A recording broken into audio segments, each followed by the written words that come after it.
And it's a great question. And look, a series of quite eminent bodies are looking at this question and projecting forwards and asking, what will this system look like? So if you look at the International Energy Agency, organizations like the World Bank, or an organization called IRENA, which is the Renewable Energy Association across the world, they're all looking at how energy consumption will increase over time. Right? So one really important statistic is that per capita, for you and me, per head in Africa, we use 1/35 of the energy that the average person in Europe uses.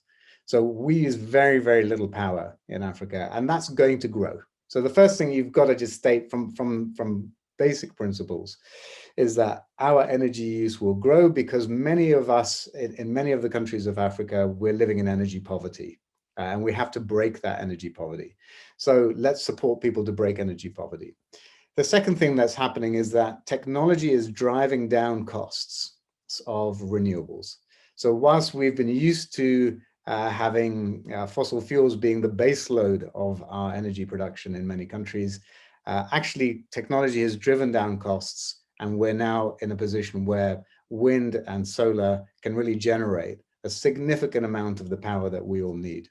Now, countries like Ethiopia and Kenya have been really in the leadership position in Africa on the renewable front, because they've had geothermal and hydro for a long time already. So you've had deep investments in geothermal power and hydropower, which are zero carbon and low carbon.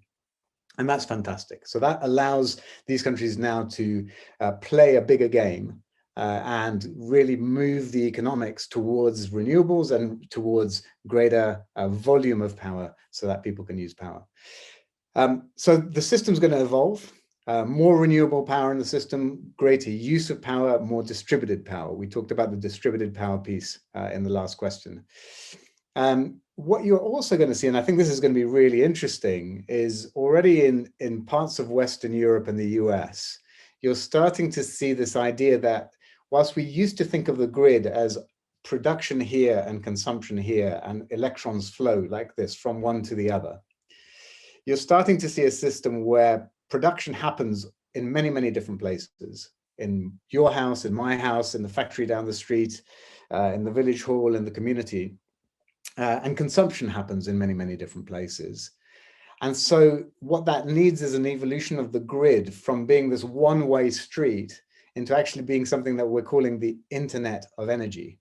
So if you think of the internet, there's many computers and they pass information forwards and backwards from each other.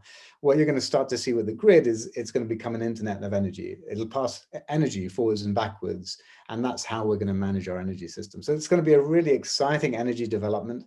The system is going to be one of more consumption, more different types of producers putting energy into the grid, and a more dynamic system. The third thing that I think is going to happen, which is also really exciting for someone like me, is much more efficient appliances. So you're going to see efficient fridges, efficient air conditioning, much more efficient use of energy. And if you think of one really great example, since these little LED light bulbs that you and I see as ubiquitous, they're everywhere now. LED light bulbs are very, very efficient.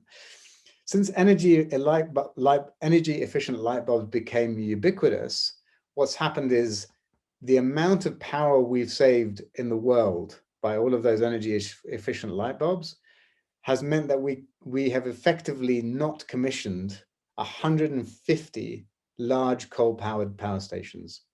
So they took away the need to have 150 additional coal power stations by just having energy efficient light bulbs. And that's, again, a really great example of how efficiency is going to play into the system. So those are the three things we talked about. It's sort of increasing demand, sort of having more energy use in homes, more green power, this idea of an internet of energy, and energy efficiency is going to play a big role.